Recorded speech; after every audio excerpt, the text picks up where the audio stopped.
Hello mga katigangers. Kahapon bumili kami ng taco sa Sergio. Ang gusto ng anak ko fish taco. Ang binigay beef taco, kaya galit na galit, hindi nakatulog. Kaya ngayon bumalik kami sa Sergio, Super Sergio, bumili ng fish taco at saka beef taco. At saka dumaan na rin kami sa 85 degrees. Hindi kami bumili ng doon ng mga bread kasi marami, inumin lang. Ito yung sa akin, ito yung sa anak ko, ito naman yung sa asawa ko. Wala siya, nasa bahay. Milk tea sa kanya. Akin naman hindi nagbabago ito, taro. Tapos yung anak ko, mango yata ito. Let me see.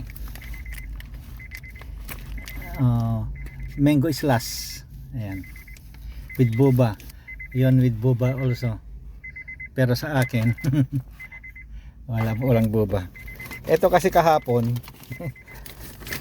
inaano ako ng anak ko, sabi niya yung accent ko raw baka hindi naintindihan, kasi inulit pa nag-drive through kami kahapon ng taco. Sabi ko fish, sabi niya beef. No, it's fish, sabi ko naman. Tapos sabi niya okay, kaya alam ko naintindihan niya.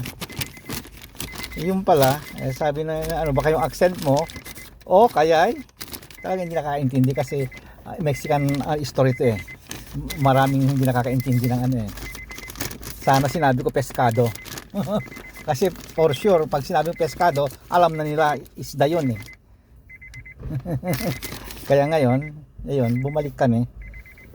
Yun lang. Kasi kahapon marami kang pinuntahan kahapon. Kaya lang hindi ako nagkakatigang, sabi ng anak ko. Okay, mga katigangers, bye bye.